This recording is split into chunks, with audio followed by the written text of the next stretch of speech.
సైదాపురం మండలంలో 50 సంవత్సరాలు లీజు గడువు పూర్తి అయిపోయినటువంటి మైన్లన్నింటిలో కూడా వేమిరెడ్డి ప్రభాకర్ రెడ్డి గారు తన అనుచరుడు మా సైదాపురం మండలంలోని ఖనిజ సంపదని కొల్లగొడుతూ అక్రమ మైనింగ్ చేస్తున్నారు.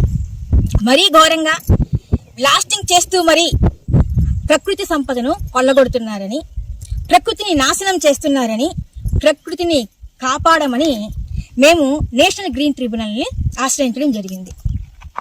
నేషనల్ గ్రీన్ ట్రిబ్యునల్ వారి సూచనల మేరకు ఈరోజు మా సైదాపురం మండలంలో రెవెన్యూ డిపార్ట్మెంట్ వారు, మైనింగ్ డిపార్ట్మెంట్ వారు, పొల్యూషన్ కంట్రోల్ బోర్డు వారు, వీరు ఈ డిపార్ట్మెంట్ అందరూ కూడా 50 సంవత్సరాలు పూర్తి అయిపోయినటువంటి మైన్లన్నింటిలో కూడా పరిశీలించడం జరిగింది. అసలు ఈ మైన్లన్నింటికి కూడా 50 సంవత్సరాలు పూర్తి అయిపోయింది. ఎన్విరాన్మెంటల్ క్లియరెన్స్ లేదు, ఐబిఎం మైనింగ్ ప్లాన్ కూడా లేదు.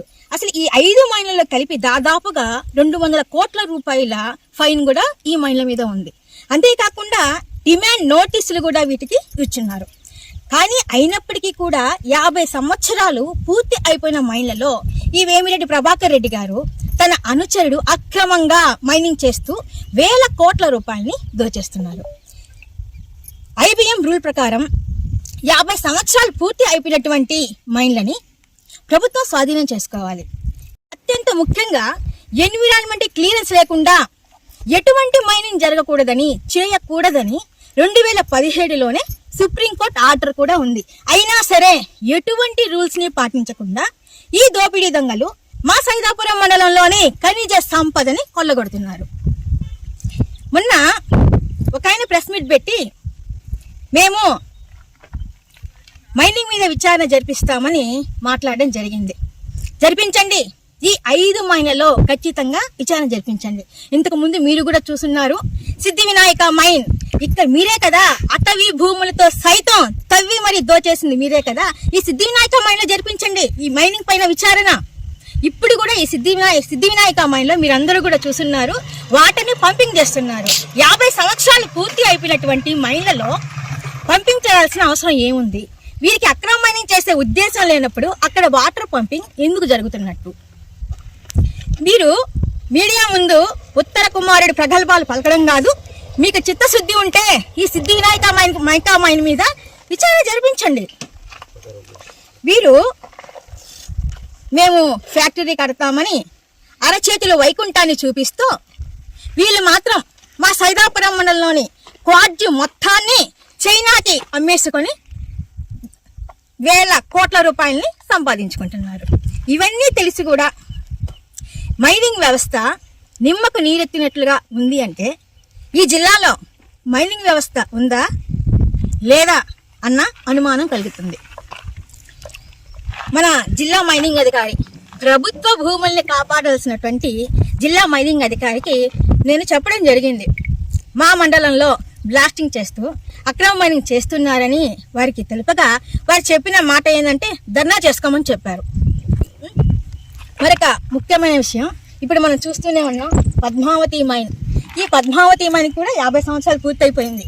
ఈ పద్మావతి మైన్కి ఇప్పుడు ఉన్న జిల్లా మైనింగ్ అధికారే ఒకప్పుడు ఒకప్పుడు ఏడీగా ఉన్నప్పుడు ఈ పద్మావతి మైన్లోనే 38,000 టన్నుల స్టాక్ పాయింట్ మెటీరియల్ ఉందని నిర్ధారించారు.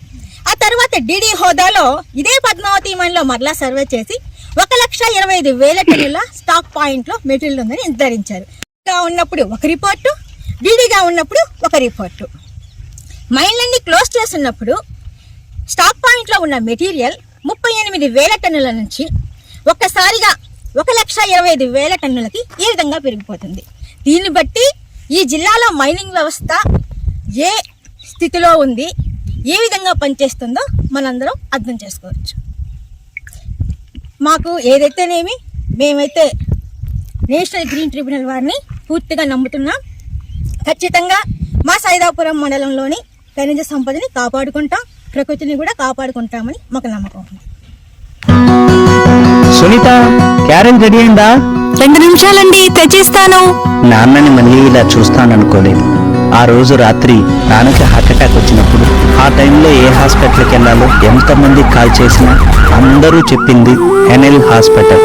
తీసుకువెళ్ళిన వెంటనే సమయం వృధా అవ్వకుండా డాక్టర్ నాగేంద్ర ప్రసాద్ గారు నాన్నకు ట్రీట్మెంట్ మొదలుపెట్టారు.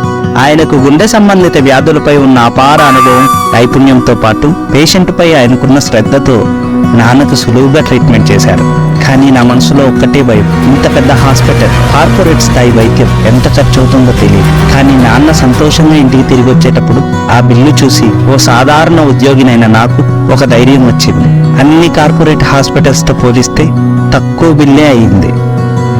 నాకు ఏ సమయంలో అయినా అన్ని రకాలుగా తోడుంది ఎన్ఎల్ హాస్పిటల్.